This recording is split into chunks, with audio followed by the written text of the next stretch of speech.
Okay. We all know how critical I've been with CBC, television and radio, of the manner that they talk about the issue of crystal meth. Now, I never watch it. It's 8 minutes after 6. It's taping.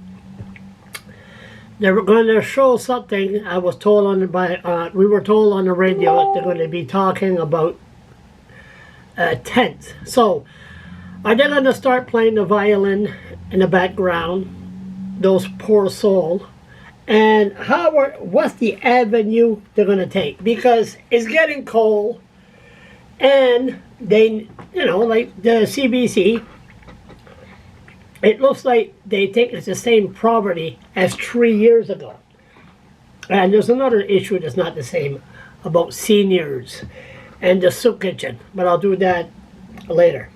So, let's see how the CBC is going to handle this one. I never watched it.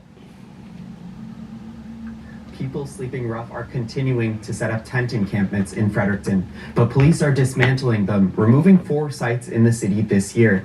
This new approach follows an attempt last year to try having sanctioned tent sites. Just last week, officers...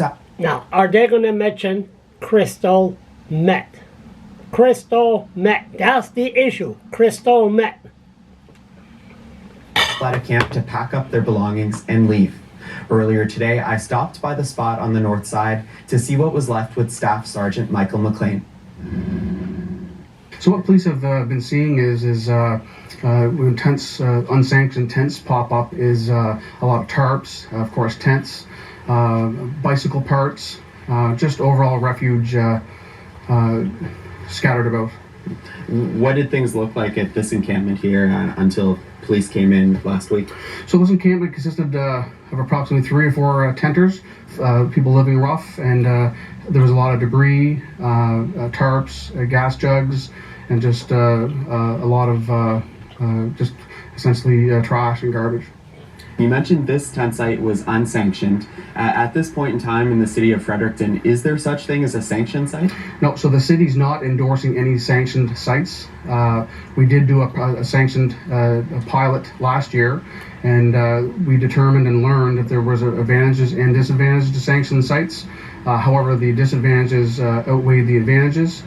Police responded to a variety of criminal complaints, ranging from assault with a weapon to fires in tents to biohazard complaints, drug usage, and overall just unsanitary. Now,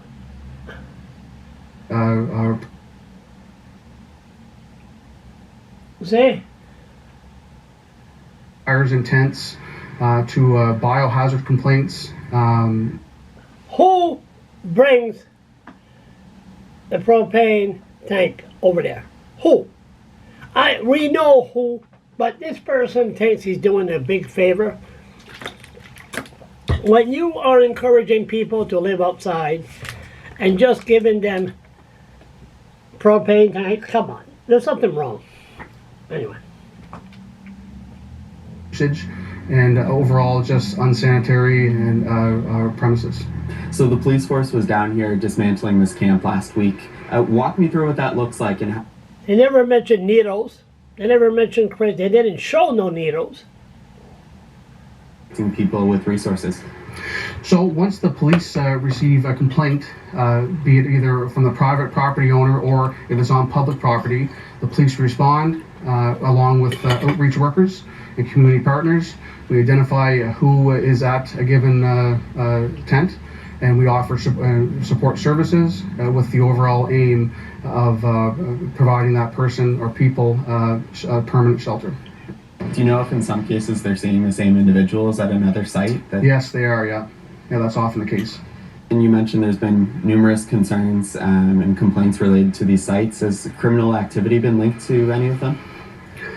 I think it's fair to say that sanctioned 10 sites certainly does bring along with it criminality. And we see these encampments keep popping up in different spots of the city. We've seen some on the south side, some along the walking trail, different parts on the north side. Is the current approach working of dismantling these sites and trying to connect people with resources? It's They show up and say, we have resources for you. They go, you go F yourself. They're not interested in resources. They're not. It's crystal meth. They're still not talking about it.